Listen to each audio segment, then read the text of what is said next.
Oscar Tuma, ¿cómo le va? ¿Cómo anda? Buen día. ¿Cómo están? Buenos días para todos ustedes, a las órdenes. Un gusto, gracias por compartir con nosotros esta mañana. El doctor Narváez también está, me cuentan por ahí. Hola, doctor. ¿Qué tal? Buenos días, un gusto estar con ustedes.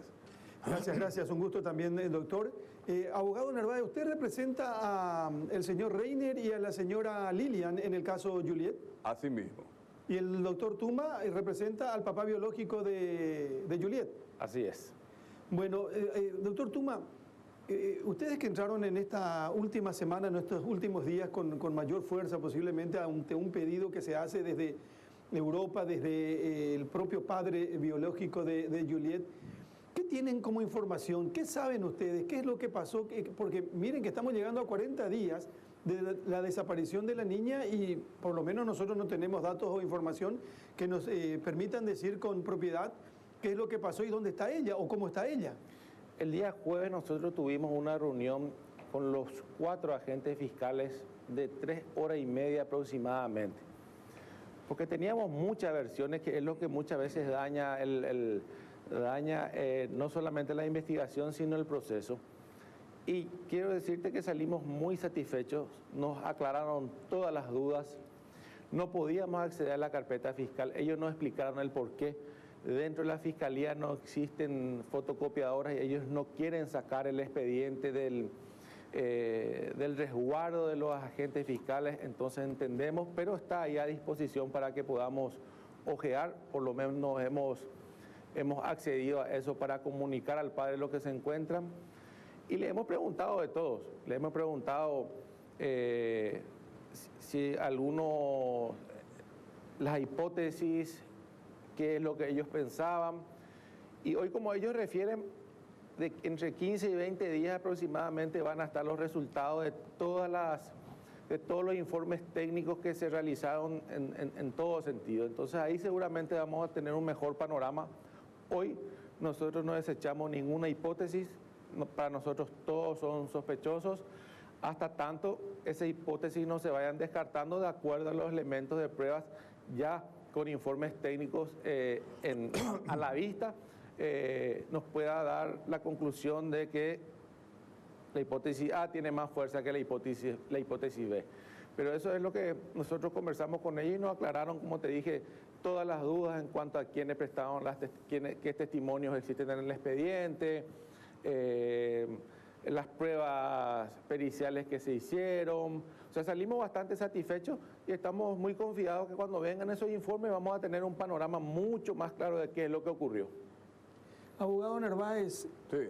En el caso basado un poquitito en lo que dijo el doctor Tuma hace algunos días en Radio Monumental, él puso hasta en duda el día de la desaparición de Juliet por el funcionamiento del dron en un horario que creo que tiene que ver con la madrugada.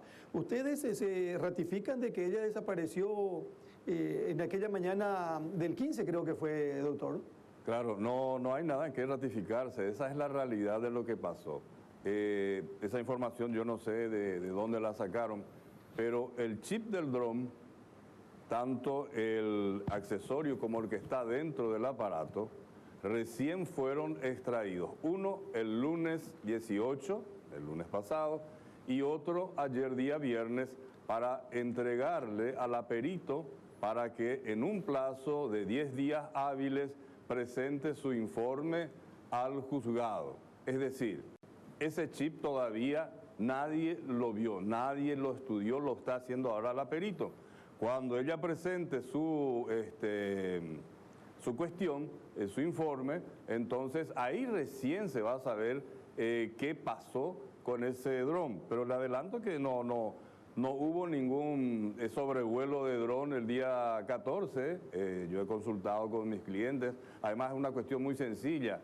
Se habla que fue a la noche, y a la noche el dron desde arriba, ustedes conocen Monte Pacará, es una cosa oscura absolutamente, muy difícil. El de él es un dron normal, digamos estándar. De noche no captaría nada lo que hay abajo. Abogado, usted dijo también, hablando con nosotros en La Lupa, Radio Monumental, de que, o en realidad, más que decir, se preguntó, ¿quién se beneficia de la desaparición de Juliet? Sí. Y yo hoy vuelvo a preguntar, ¿quién se beneficia? Y le digo la misma cosa de aquel momento. Cuando sepamos quién se beneficia, sabríamos también quién es el posible culpable de la desaparición de la niña hasta el momento. Lo que pasa es que cuando ocurre un delito cualquiera, un hecho criminal cualquiera, lo primero que se pregunta es cómo, cuándo y por qué. Ese por qué es quién se beneficia o quién estaría interesado en que ese delito ocurra. Y esta pregunta es lo que todavía no tenemos contestada. El día que la tengamos, ese día sabremos hacia dónde ir, hacia quién apuntar.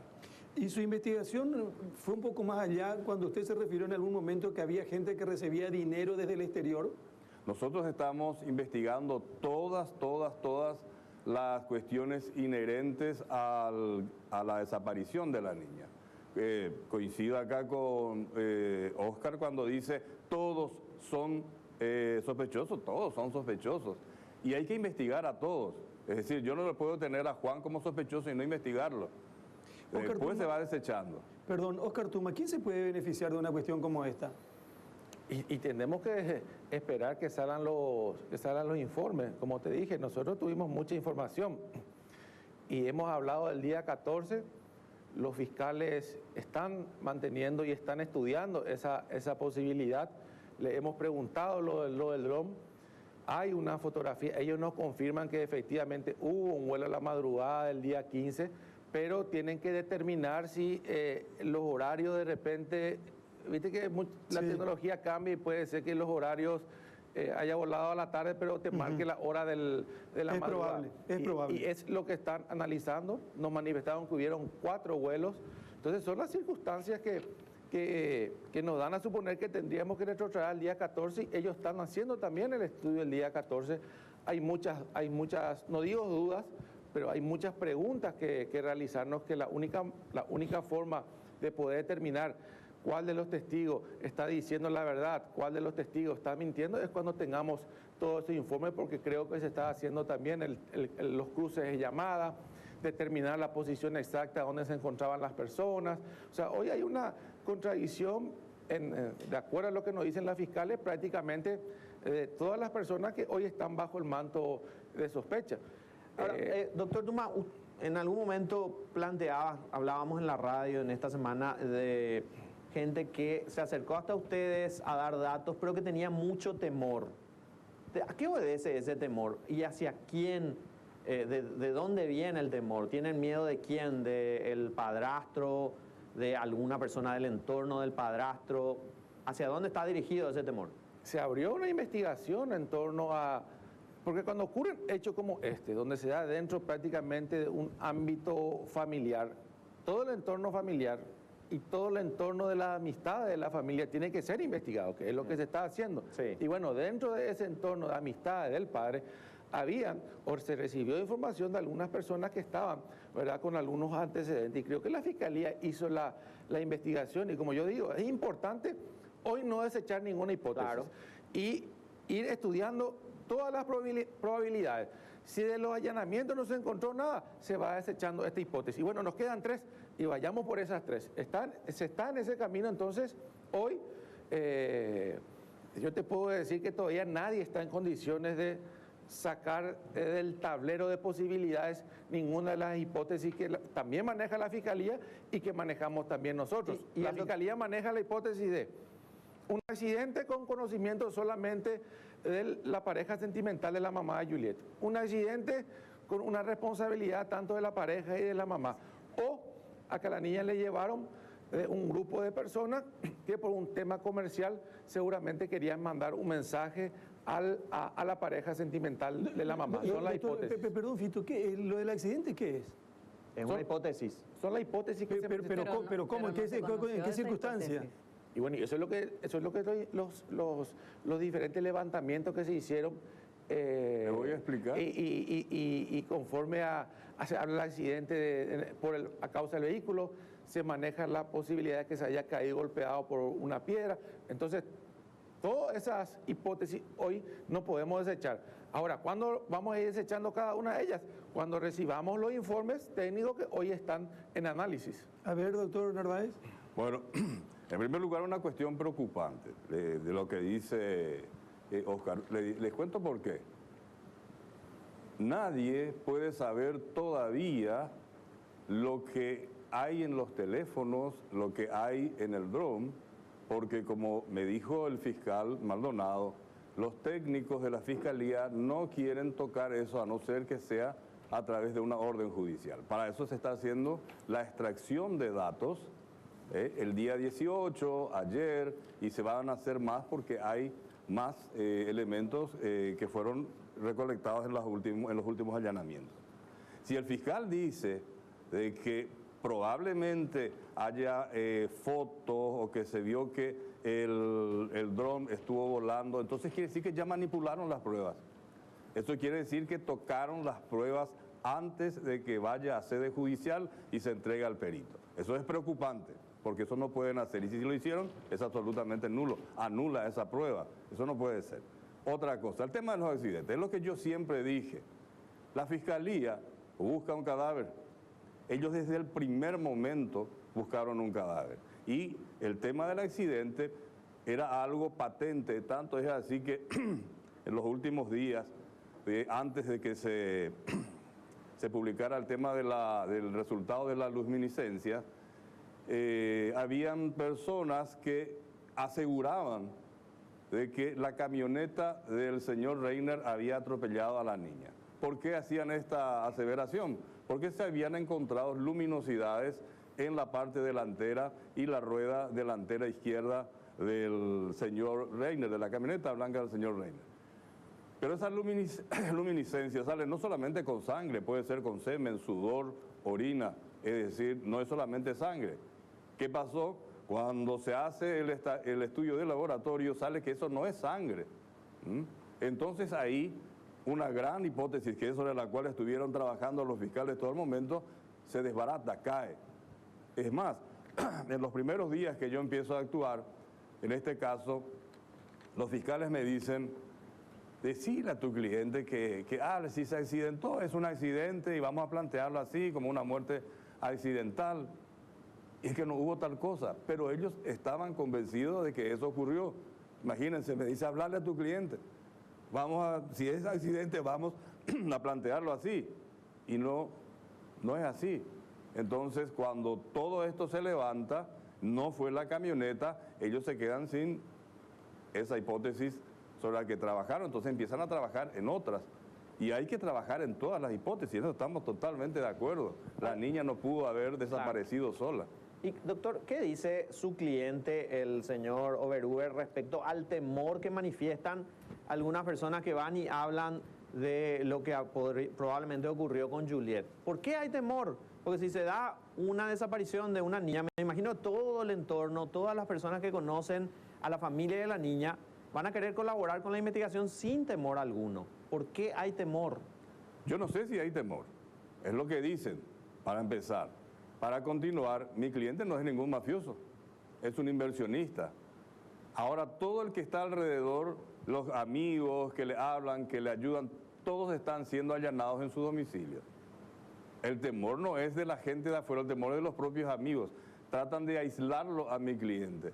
Y él es simplemente un empresario, como cualquier otro, no tiene ningún antecedente, no tiene ningún grupo acá en Paraguay, es alemán, se relaciona con la gente alemana, como se relacionaría usted con paraguayos en el extranjero, pero hasta ahí nomás. Pero ahí puede hablar el doctor Tuma y manifestar si hay o no hay temor, si es real o no es real el temor. No, hay testigos que, según la información que nos manifestaban los fiscales, existe el temor en cuanto a algunas testificales más. El propio abuelo lo manifestó, lo manifiesta el propio papá de Juliet, lo manifiestan algunos allegados al entorno de la mamá. Y es importante porque también nosotros le preguntamos a los agentes fiscales si ya se desechó la posibilidad de que la niña esté con vida. Y eso es categóricamente no. Los allanamientos que se realizaron en gran medida eran siguiendo la línea de que la niña pudo ser privada de su libertad por un grupo que estaba confrontado comercialmente con la pareja sentimental de la mamá. O sea, hay una línea investigativa que sigue en la tesis del posible accidente, y una línea investigativa que sigue la línea de que la niña fue privada de su libertad como una especie de mensaje para la pareja o sea, para Liliana. Esas son las hipótesis. Me parece bien que la Fiscalía continúe la investigación en esos sentidos hasta tanto las pruebas nos indiquen una mayor posibilidad de que haya ocurrido esto o desechar ya de forma definitiva la hipótesis del accidente o desechar definitivamente ya la hipótesis que la niña fue llevada. Pero alguien tuvo que haber visto. Eso es categórico. Entonces hay mucha incongruencia según la propia manifestación de los fiscales, tanto de la mamá, de su pareja, de los testigos, cuántas veces entraron, cuántas veces salieron. Entonces todo eso se está haciendo un estudio de campo. Ellos están haciendo un estudio técnico para darle más valor a la declaración de tal testigo, para darle un valor relativo a la declaración de tal testigo, porque no puede salir de las personas que estuvieron ese día o el día anterior el poder decir qué pasó. Eso no vinieron los extraterrestres y le llevaban a la nenita, eso es categórico. Y, bueno, estamos hablando de hipótesis y siempre partiendo de la base de la presunción de inocencia, ¿verdad? Todos son sospechosos, pero todos son inocentes hasta que se demuestre lo contrario. Claro. Cuando decía el padre biológico de Juliet en un video que tenía datos muy importantes, ¿esos datos se pueden revelar, doctor Tuma, o se hicieron llegar a la fiscalía? ¿En qué consisten? Su hija estaba hablando con él.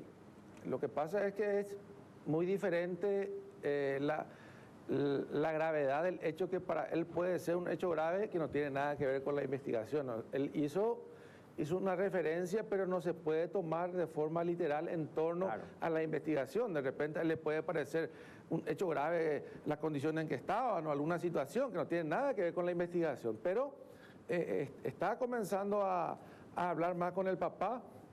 Yo particularmente no hablo ni con el papá ni con ella. Es la doctora Noguera la que está en contacto con ellos.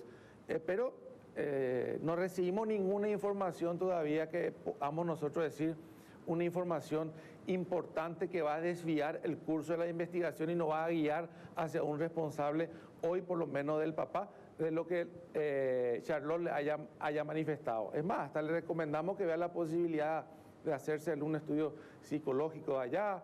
Estamos analizando y seguramente va a declarar muy pronto a través de la tecnología el papá. Solamente que él quiere tener conocimiento de qué existe en la carpeta fiscal para que pueda declarar con algún sentido, con un sentido lógico, y sobre todo que pueda hacer una declaración objetiva, porque él también conoce a la gran mayoría de las personas que hoy están bajo ese manto de sospecha.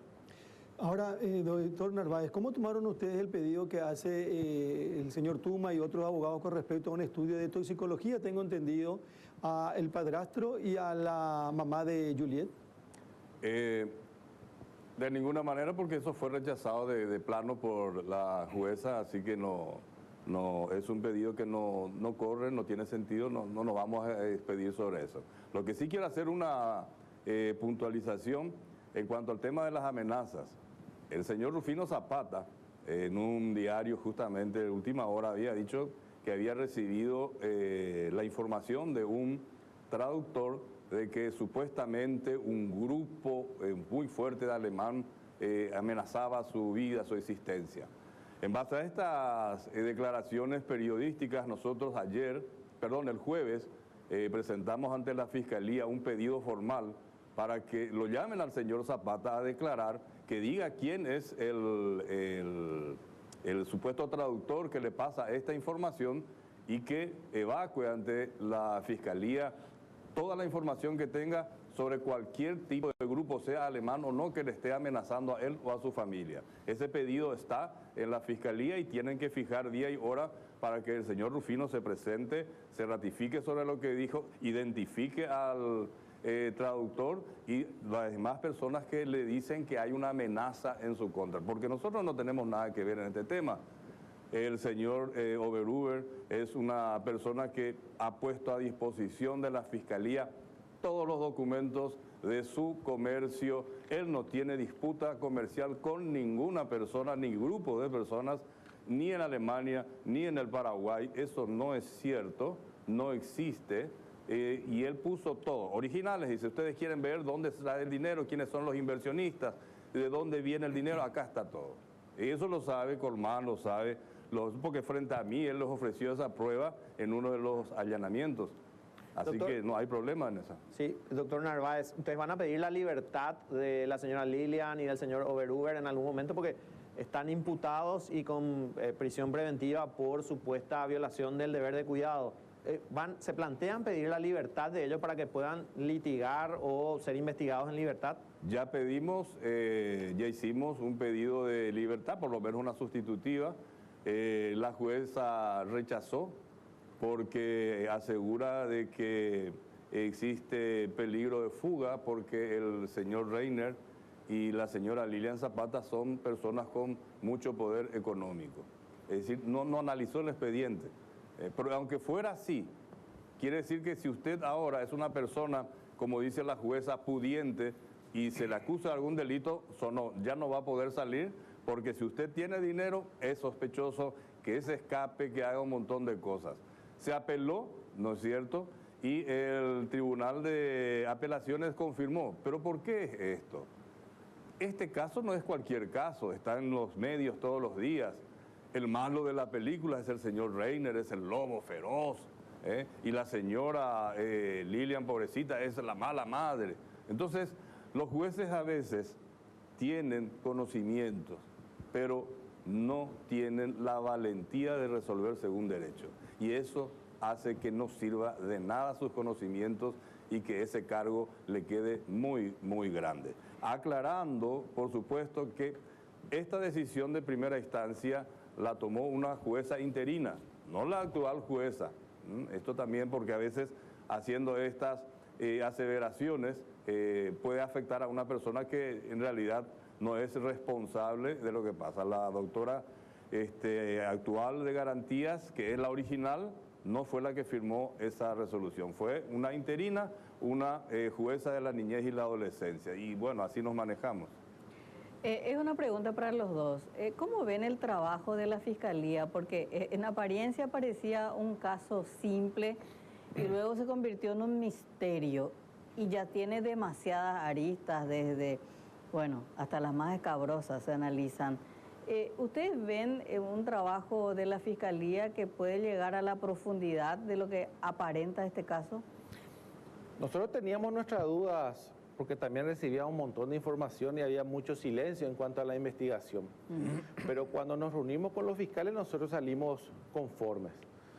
Fueron respondidas todas nuestras preguntas, hasta si la ropa de las personas que estuvieron ese supuesto día que ocurrió el hecho están siendo analizadas y es así.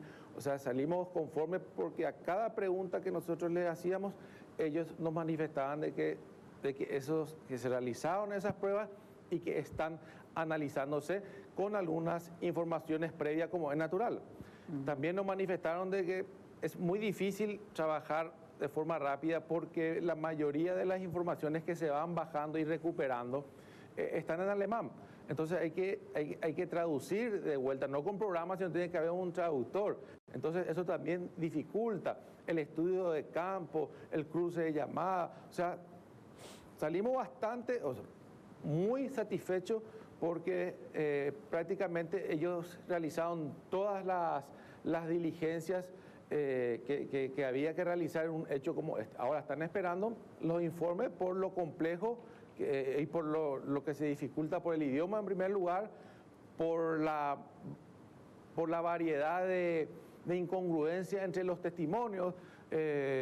Una persona la ubica a Julieta en un punto, la otra la ubica en otro punto, esa misma persona se ubica en un lugar, pero la otra persona la ubica en otro punto. Esto no manifestaron los fiscales, entonces se está haciendo un cruzamiento, como yo les dije, de un estudio de campo para ver cuál de esos testimonios es cierto. Se habla de cuántas veces se ingresó al lugar y resulta ser que fueron más veces. Entonces, salimos conforme en relación. Hay algunas pequeñas pruebas que todavía faltan por resolverse. Nosotros volvimos a solicitar un examen psicológico de ambos a fin de determinar realmente la conducta. Por acá pues se dice, como dijo el propio abogado, un ogro. Y bueno, pero todo eso se determina a través hoy de examen científico como es un examen psicológico. Y la actitud de ella está totalmente sometida a él. Ella no puede hablar, ella no puede mirar a otro lado que no sea a los ojos de él. Y bueno, y un examen va a determinar si existe ese estado de dependencia o no. Para nosotros es fundamental eso, y dejando también de lado esas hipótesis. En cuanto a los exámenes que queríamos nosotros realizar, que supuestamente los fiscales van a insistir para ver si los mismos estaban o existe algún rastro de sustancia prohibida en la sangre de ambos, que todavía hay tiempo para determinar, es también para desechar algunas hipótesis de que podía haber ocurrido el accidente cuando ellos estaban seguramente fuera de algún razonamiento. Entonces, lo mejor que le puede pasar a esta causa es una colaboración para ir desechando hipótesis. Sí, y la única manera es utilizando la tecnología y utilizando la ciencia. Después va a ser todo un testimonio. No, estaba luego sumisa. No, es una buena persona. Y vamos a determinar eso con un examen psicológico. Doctor Narváez. No, para nosotros, en primer lugar, la señora no está sometida al señor. Es más, uno está en investigación, el otro está... la otra señora está en la comisaría 17, no hay forma. Si estuviera sometida, ese era el momento. Bueno, pero son cosas que se dicen, son presunciones, ¿no? En cuanto a la labor de los fiscales, yo pienso y estoy seguro en la buena fe del doctor Maldonado. Me parece que es una buena persona, pero creo que en este momento están sobrepasados con el tema. Es como lo dijo la señora, parecía esto algo muy simple y luego se complicó, la niña no aparece. Evidentemente que hay elementos científicos. Hoy día ningún crimen como esto, ningún hecho de desaparición se puede investigar sin el apoyo científico y sin el apoyo tecnológico, que es lo que se tiene que hacer. Y se tiene que hacer en este caso porque se necesita.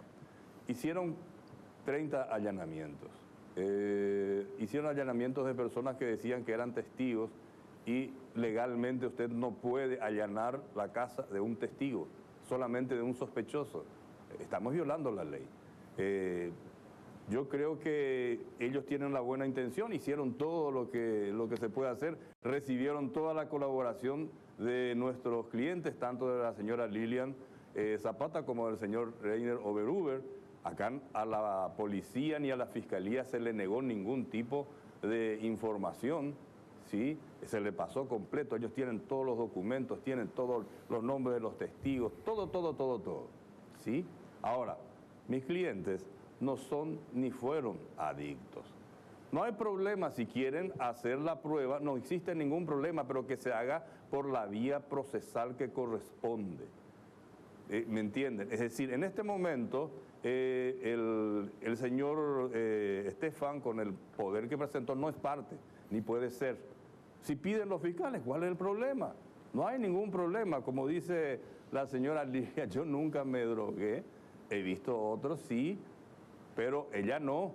El señor Oberhuber nunca, ellos están dispuestos, ¿no? Para ellos esto es como un chiste de mal gusto porque le tienen encerrados y privados de su libertad, ¿no es cierto? De hecho que jamás hubo oposición a nada. Estamos nosotros absolutamente abiertos, pero este es un proceso penal y hay que hacerlo por la vía procesal que corresponde. ¿Por qué? Porque podemos hacer por otra vía.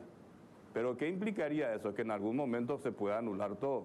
Hagámoslo bien. Nosotros no tenemos ningún problema en someter a los defendidos a las pruebas legales que correspondan, ¿sí? Pero no para crear cierto ambiente como decir, che, estos eran drogadictos, claro. Che, mirá un poco, estos se drogaban. No, eso no. Nosotros no queremos versiones, nosotros queremos trabajar sobre hechos, trabajamos sobre hechos, no sobre versiones. Y no queremos crear también esa actitud de la gente que empieza a pensar, che, mira, eran drogadictos, che, despedazaban a las criaturas, esto, aquello, porque acá se ha dicho de todo. Inclusive ahora en las redes sociales piden que abandonen todos los alemanes la República del Paraguay, que vaya Chorty, que vaya Simpson, todos que abandonen todo. Imagínense la locura. una Bueno, acá- especie de xenofobia. Creo que todos, independientemente de las pruebas y las contrapruebas, los reclamos, la inocencia, la culpabilidad, lo que todos pretendemos y queremos saber algo de Juliet. Absolutamente. Y si ella está con vida, mucho mejor. Así mismo. Mucho mejor. Así que vamos a seguir esperando, respetando el trabajo de cada uno de ustedes y el trabajo de la Fiscalía, pero lo que pasa es que la ansiedad y la agonía se apodera de uno, Claro. y especialmente de los familiares categóricamente, porque pasan los días, estamos llegando a 40 días. Por eso Carlos, yo como una sugerencia a los fiscales, le propuse que es importante que ellos por lo menos una vez a la semana hagan una conferencia explicando un poquitito en qué etapa de la investigación está o qué elementos o qué actos conclusivos en torno a algunos trabajos que están en criminalística están por recibir. Porque hoy, al no tener información, cada uno tiene el derecho de sacar la conclusión que quiera, porque no recibe ningún tipo de información, entonces cada uno piensa lo que quiere, ¿verdad? Y eso va creciendo y a la larga también puede tracar un poco la investigación porque se van agregando hipótesis a la cabida. Entonces, al agregarse hipótesis y nada está cerrado, vos tenés que de alguna manera, como ellos mismos dicen, tienen que seguir una línea investigativa para no desechar nada. Nos contaban que hicieron allanamientos que fueron totalmente sin sentido, porque recibieron alguna información que le referían de que ahí podía estar la nena y fueron hasta otras localidades fuera del departamento. Entonces no se puede desechar nada. Pero cuando vos comenzás a explicar un poquitito en la etapa que estás, cuando comenzás como se hace generalmente cuando hiciste secuestro, uno va contando los avances. Sí, ahora los informes técnicos de los cruces de llamadas están haciéndose el estudio correspondiente en 10 días se va a realizar. Y no la duda que existe, ¿y será que se pidió? ¿Será que no se pidió? ¿Será que se entregaron todos los celulares? ¿Será que no se entregaron todos los celulares? Declaró fulano. Y, han declarado todo. O sea, es importante dar un poquitito una transparencia, pero un trabajo de ellos. Yo no tengo Claro. por qué yo decirle cómo tienen que trabajar. A lo mejor ellos se sienten cómodos trabajando de esta manera y no dando a conocer seguramente algunos detalles que para ellos puede ser fundamental seguir manteniendo entre cuatro paredes. Señores, muchísimas gracias por venir a compartir con nosotros y por contarle un poco a la gente lo que pasa en este caso. Gracias, abogado Tuma, gracias, abogado Narváez. Muy gentiles los dos. Con mucho gusto. Que tengan buen día.